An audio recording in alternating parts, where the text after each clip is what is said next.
Hello everyone. इस channel पर हम बीएड सेकेंड ईयर के कंप्लीट सिलेबस को डिस्कस करेंगे। बीएड सेकेंड ईयर के क्वेश्चन पेपर में कभी कभी शैक्षिक प्रबंध के क्षेत्र से संबंधित प्रश्न पूछ लिया जाता है। तो आज हम शैक्षिक प्रबंध के क्षेत्र के बारे में विस्तार से अध्ययन करेंगे। शैक्षिक प्रबंध के क्षेत्र कौन कौन से हैं, स्पष्ट कीजिए। शैक्षिक प्रबंध का क्षेत्र। वर्तमान समय में शिक्षा के क्षेत्र में दिन प्रतिदिन बहुत से मार्ग खुल रहे हैं। उनका प्रबंध सही ढंग से करने के लिए एक कुशल प्रबंधन की आवश्यकता होती है। इसको 3 भागों में बांटा गया है। संसाधनों का प्रबंधन, रिसोर्स मैनेजमेंट, शिक्षण अधिगम का प्रबंधन, टीचिंग लर्निंग मैनेजमेंट, मूल्यांकन प्रबंधन, इवैल्यूएशन मैनेजमेंट। नंबर 1, संसाधनों का प्रबंधन, रिसोर्स मैनेजमेंट। शिक्षा के क्षेत्र में प्रबंधन का सर्वप्रथम कार्य शिक्षा व्यवस्था के लिए आवश्यक मानवीय एवं भौतिक संसाधन का प्रबंध करना है। शिक्षा जगत में विभिन्न स्तर के कर्मचारियों, प्रधानाध्यापक, अध्यापक, लिपिक, चपरासी आदि की व्यवस्था व उनके कल्याण की समुचित व्यवस्था करनी होती है। इसके अतिरिक्त भवन, प्रयोगशाला, पुस्तकालय, फर्नीचर, साज सज्जा, शिक्षण सामग्री आदि भौतिक संसाधनों की व्यवस्था के साथ साथ इनके रख रखाव तथा सुरक्षा की भी व्यवस्था करनी पड़ती है। संसाधनों की व्यवस्था के साथ साथ उनके अनुकूल कार्य विभाजन तथा कार्य वितरण भी प्रबंधन के क्षेत्र में आता है। वस्तुतः भौतिक संसाधनों की व्यवस्था इस प्रकार करनी पड़ती है जिससे उनका अधिकतम एवं मितव्ययिता के साथ अनुकूलतम उपयोग हो सके। परंतु प्रबंधन का कार्य यहीं पर समाप्त नहीं हो जाता।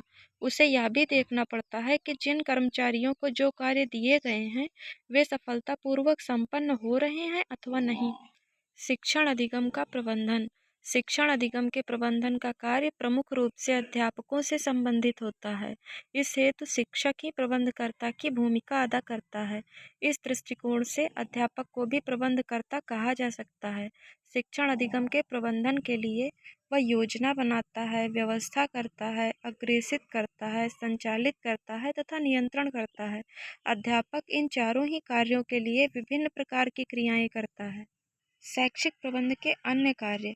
संपूर्ण शिक्षा प्रणाली का विश्लेषण करना, कार्य विश्लेषण करना, छात्रों की आवश्यकताओं को पहचानना, छात्रों की योग्यताओं को ज्ञात करना, छात्रों के ज्ञान, कौशल तथा अभिवृत्तियों का विश्लेषण करना, समुचित शिक्षण व्यूह रचना का चयन करना, अधिगम के स्रोतों की व्याख्या करना, अधिगम के उद्देश्यों की व्याख्या करना, छात्रों को अभिप्रेरणा तथा प्रोत्साहन देना, शिक्षण प्रणाली का मूल्यांकन करना, शिक्षण प्रणाली को क्रियान्वित करना, अधिगम प्रणाली का लगातार निरीक्षण करना, अधिगम प्रणाली में सुधार लाना, मापन के मानदंड का मूल्यांकन करना, कार्य क्षमताओं के आधार पर मापन के मानदंड का विकास करना। शैक्षिक प्रबंध के अंतर्गत सबसे लास्ट में आता है मूल्यांकन प्रबंधन, इवैल्यूएशन मैनेजमेंट। शैक्षिक प्रबंधन का एक कार्य समस्त कार्यों का समय समय पर मूल्यांकन करना भी है। प्रबंधन मूल्यांकन तथा परिणामों के आधार पर अपने कार्यों, सफलताओं तथा असफलताओं की समीक्षा करता है तथा भविष्य के लिए सुधार हेतु कार्य योजना बनाता है। शिक्षा के क्षेत्र में प्रबंधन का अपना महत्व है। Resource management, teaching learning management, evaluation management.